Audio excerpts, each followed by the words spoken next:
School trip. एक school bus रात के अंधेरे में पहाड़ के गोल गोल रास्तों पर चलती चली जा रही थी। उस बस में 3 टीचर और करीब 40 बच्चे थे। देहरादून के एक स्कूल से निकली यह बस बच्चों को स्कूल ट्रिप पर मसूरी ले जा रही थी। हम लोग थोड़ी ही देर में मसूरी पहुंचने वाले हैं। सब लोग शांत बैठे रहो। अरे सर, क्या आप भी कम से कम स्कूल ट्रिप पर तो शांत होने को मत बोलिए। हाँ सर, यहाँ तो मस्ती करना हमारा हक है। ठीक है, मस्ती करो, लेकिन कोई गड़बड़ नहीं होनी चाहिए।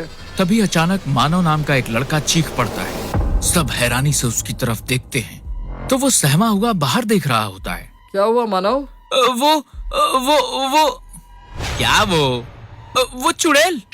उसके मुंह से चुड़ैल सुनकर सब डर जाते हैं और बाहर देखने लगते हैं। सबके दिल की धड़कनें बढ़ने लगी थी। पर तभी अचानक मानव हंसने लगता है और कहता है, आप लोगों को डराना कितना आसान है। What the hell, मानव, ये क्या बदतमीजी है? ऐसे ही इतना डर लगता है और तू ये हरकतें कर रहा है। क्या बात है मानव, मजा आ गया। बैंड बज गई सबकी। Shut up, Sanju, it's not funny। तभी अचानक बस रुक गई। पता चला कि मसूरी आ गया है। सामने ही उनका होटल था। वो सब उतरे और होटल में पहुंचे। तुम सबके कमरे बुक है। एक कमरे में 4 बच्चे रहेंगे। रात का समय है, इसलिए तुम लोग फौरन अपने कमरे में जाओ और जाकर सो जाओ। और हाँ, एक बात का ध्यान रखना, उस सामने जो नहर दिख रही है ना, उस नहर के बराबर में एक खंडहर है और यहाँ के लोगों का कहना है कि वो भूतिया है, इसलिए कोई भी उस एरिया में नहीं जाएगा। और पहली बात तो रात में निकलना ही मत। किसी को कोई भी जरूरत हो तो मेरे पास आना। Okay sir, good night. Good night. वो सब लोग अपने अपने कमरे में चले जाते हैं। संजू, प्रेम, मानव और तरन एक कमरे में रुकते हैं। वो चारों सोने के लिए लेट जाते हैं। पर तभी संजू उठकर बैठ जाता है और कहता है, चलो उठ जाओ सब, हम लोग बाहर जा रहे हैं। कहाँ बाहर? उस नहर के पास। और ये कोई नहीं कहेगा कि सर ने मना किया है। सर तो मना करेंगे ही, यही उनका काम है। पर अगर हमने मजे नहीं किए तो हमारी ये स्कूल ट्रिप बेकार हो जाएगी। हाँ तो चल, मैं तो बिल्कुल तैयार हूँ। अरे तुम लोग पागल हो गए हो क्या? इतनी रात पे निकलना वैसे ही खतरे से खाली नहीं है और ऊपर से तुम लोगों को उस भूतिया खंडहर के पास जाना है। अरे चुप कर डरपोक कहीं के, उठ जा फौरन और चल हमारे साथ। नहीं, मैं नहीं आऊंगा। अच्छा चल, उस खंडहर के पास नहीं जाएंगे, बस बाहर टहलकर वापस आ जाएंगे। देख कितना अच्छा मौसम हो रहा है, ठंडा ठंडा। मानव की बातें सुनकर तरन भी उसके साथ चलने को तैयार हो जाता है और चारों दबे कदमों के साथ होटल से निकलते हैं। बाहर सचमुच बहुत ठंड थी। वो लोग कपकपाते हुए आगे बढ़ने लगते हैं। दूर कहीं किसी भेड़िए के बोलने की आवाज आ रही थी जो रात में बहुत ही डरावनी सी लग रही थी। तरन को बहुत डर लग रहा था और वह उन सब से वापस चलने को कह रहा था। पर जब वह लोग उसे आगे लेते चले गए और आखिर वह उस नहर के पास पहुंच गए जिसके बराबर में वह खंडहर था। मैंने तुम लोगों को मना किया था, पर तुम फिर भी मुझे यहाँ लेकर आ गए। चलो अब फौरन यहाँ से वापस चलो। अरे ये भूत वूत सब कहने की बातें हैं, असल में ऐसा कुछ नहीं होता है। देख, एक नॉर्मल घर है ये। हाँ और क्या, चलो अंदर चलते हैं। तुम लोग पागल हो, वापस चलो फौरन, वरना हम लोग मारे जाएंगे। तभी अचानक तरन को एक पायल की आवाज सुनाई देती है जिसे सुनकर वह और ज्यादा डर जाता है। पर बाकी सब खंडहर के दरवाजे की तरफ बढ़ रहे थे। प्रेम आगे बढ़कर उसका दरवाजा खोलता है तो अचानक चमगादड़ों का एक झुंड उड़ता हुआ निकलता है जिससे वो सब जमीन पर गिर पड़ते हैं। मैं अभी भी कह रहा हूँ, वापस चल लो प्लीज। चमगादड़ थे ये, भूत नहीं, चल उठ जा। वो चारों खंडहर के अंदर पहुंचते हैं तो अंदर उन्हें गर्मी का एहसास होता है।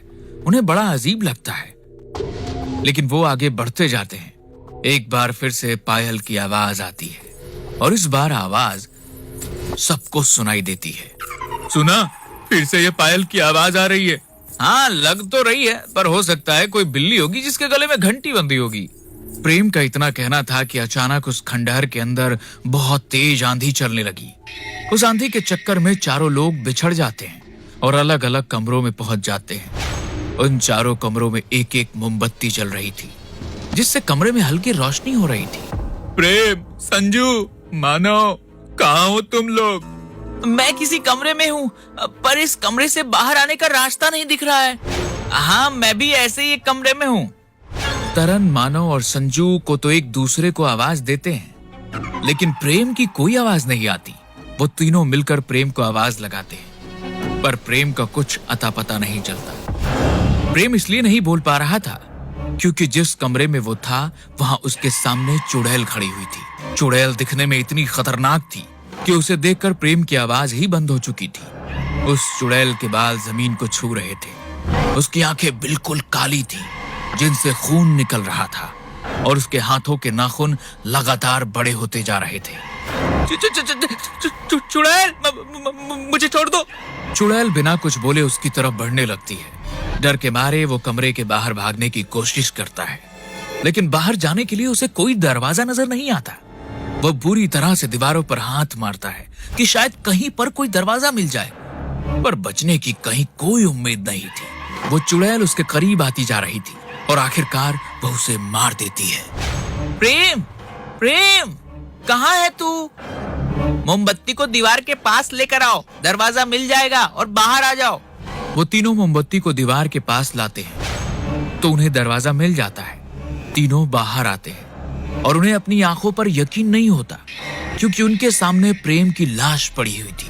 तरन यह देखकर अपना सिर पकड़कर बैठ जाता है और रोने लगता है। हम में से कोई नहीं बचेगा, वो हम सबको मार डालेगी। मैंने इतना मना किया पर तुम लोग नहीं माने। चलो फटाफट यहाँ से निकलो। हाँ चलो। पर प्रेम का क्या, उसे यहीं छोड़ दोगे?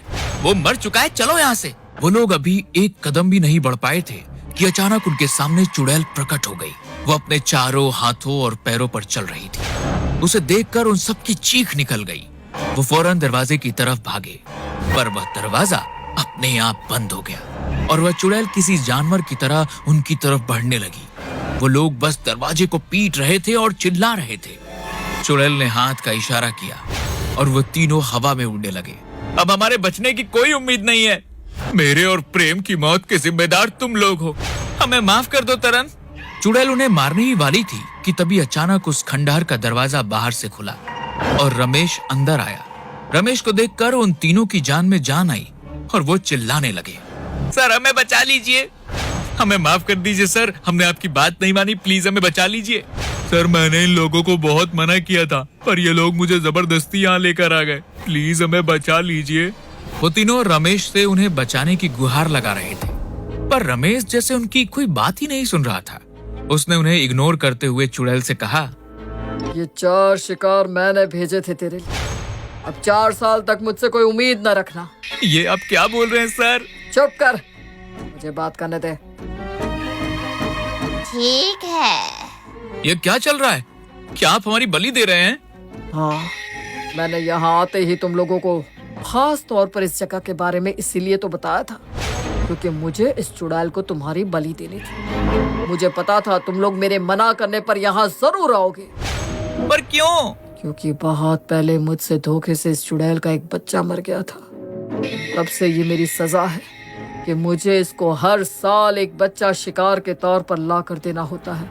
हे भगवान, अब तक आप कितने बच्चों को मार चुके हो? रे चुड़ैल, तू बातें क्या सुन रही है? खत्म कर दे इन लोगों को, और अब मैं 4 साल बाद आऊंगा। रमेश का इतना कहना था कि बस वह चुड़ैल उन तीनों को बारी बारी बेरहमी से मार देती है। रमेश को उनको मरते देख कोई फर्क नहीं पड़ता। ऐसा लग रहा था जैसे उसके अंदर दिल ही ना हो। शुक्र है मुझे 4 साल का सुकून मिल गया। अब मैं ये देश छोड़कर ही चला जाऊंगा। तंग आ गया हूँ मैं इस चुड़ैल से। चुड़ैल रमेश के मन की बात जान जाती है और जैसे ही वह बाहर जाने लगता है तो वह अपना हाथ लंबा करके उसे पकड़ लेती है। रमेश चिल्लाता है और अपने आप को छुड़ाने की कोशिश करता है। हे चुड़ैल, तू क्या कर रही है? छोड़ दे मुझे। मैंने आज तक तुझे कितने शिकार ला कर दिए हैं और तू मेरे साथ ये सलूक कर रही है। छोड़ दे मुझे चुड़ैल। पर चुड़ैल उसकी कोई बात नहीं सुनती और उसकी गर्दन धड़ से अलग कर देती है। अगले दिन उन 5 की लाश पास की नहर में तैरती मिलती है जिससे पूरा मसूरी शहर सहम जाता है।